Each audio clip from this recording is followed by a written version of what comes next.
বিসমিল্লাহির রহমানির রহিম। আসসালামু আলাইকুম। আশা করছি সবাই ভালো আছেন। আমরা আল্লাহর রহমতে ভালো আছি। তো কাপড়গুলো মেলে দিব। আর আকাশের অবস্থা এরকম। তাহা আসলে তাহাকে নাস্তা দিব, তাহা পড়তে গেছে। এদিক দিয়ে আমি অন্যান্য কাজগুলি গুছগাছ করে নিই। তাহা আসলে তাহাকে নাস্তা দিতে হবে। তো বিছানা উঠাবো।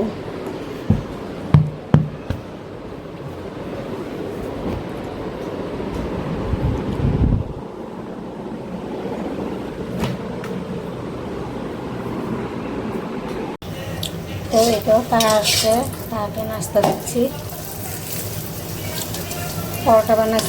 পরোটা বানানো হয়েছে যে, সেই পরোটা ভেজে দিচ্ছি। আজকে আলু ভাজি করছি, আলু ভাজি দিয়ে খাবে। আর এখানে যে মাছ নামানো হয়েছে, মোলা মাছ রান্না করবো আজকে।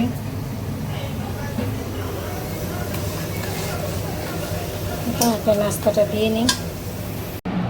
এই যে তাহাকে নাস্তা দিলাম, তাহা নাস্তা খাচ্ছে আলু ভাজি দিয়ে। আলু ভাজি অতটা ইয়া লাগে না, না ভালো লাগছে?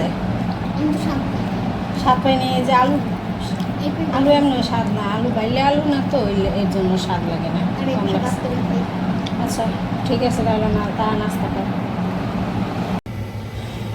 তো এই যে এখানে বেগুনগুলো কেটে নিলাম এভাবে চিকন চিকন করে। আর একটা আলু দিব, আর এই যে টমেটো দুটো দিব। মোলা মাছ দিয়ে রান্না করব। একবারে মাখায়া বসায় দিব। এই যে ডাল রান্না করছি আজকে। ডালে ধনেপাতা দিছি, আর তরকারিতে ধনেপাতা দিতে মনে ছিল। আর এই যে মলা মাছ রান্না করছি বেগুন আলু টমেটো দিয়ে।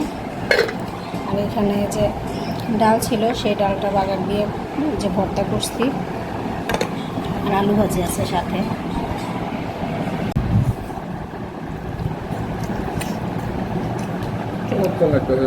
চমৎকার লাগতেছে। এই বেগুন না বলে ভালো না, যশোর গুল বেগুন ভালো। তো চমৎকার লাগতেছে এখন নাই, এটা খাইতে খাইতে অভ্যাস হয়ে গেছে। তবে আমি দুই বেগুনই শাক, ওইটা ভাজার জন্য। আমাদের হলো এই বেগুন দেখা দেখি খায় আর কি মাঝে মাঝে। তবে আমাদের হলো সবসময় গোল বেগুনই খেয়ে থাকে। এটা খুব কম।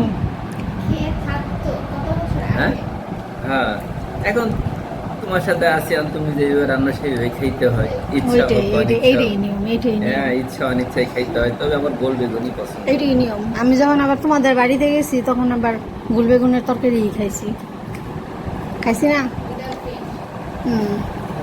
ঠিক আছে, খাও। আরো একটা গল্প আছে, শুনবা? আরো একটা গল্প আছে, শোনো তাইলে। আমাদের এখানে যশোরে আর কি মূলো কিন্তু মানুষে খায় না। প্রথম যখন মূলা ওঠে তখন খায়, আর সব গরুতে খায়। তারপরে মূলা ভাজি খায় কি মনে হয়েছে যে অনেক স্বাদ। তারপরে বেগুনের কথাও বলি, বেগুন মানুষ প্রথম খায়, পরে আবার গরুতে খায়। তো এখানে এই যে মিষ্টি দিলাম তাহাকে। আর এই যে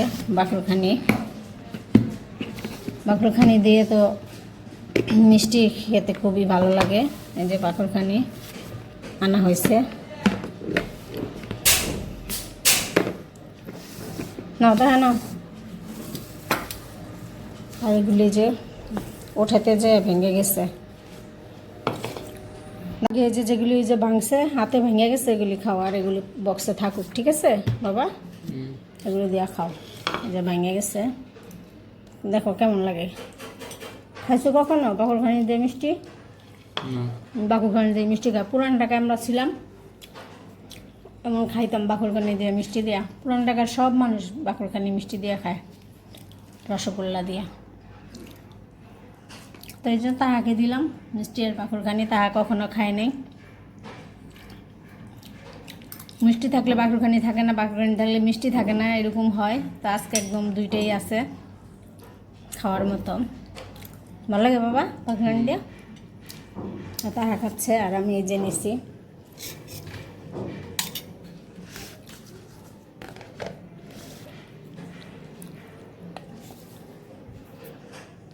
আর নানজি এখানে স্যুপ বানাচ্ছে।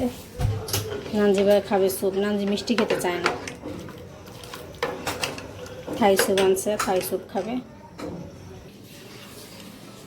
তো এই যে রসগোল্লা দিয়ে বাকরখানি দিয়ে খাবো। বিসমিল্লাহ।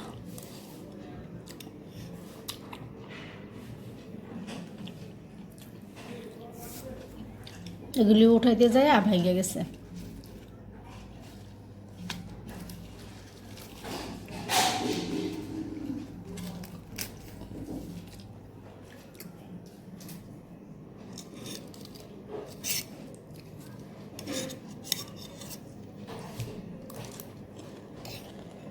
তো ভালোই লাগে রসগোল্লা দিয়ে বাকরখানি। আর ওটা ছোটোবেলায় খাইছি, আব্বু খাওয়াইতো।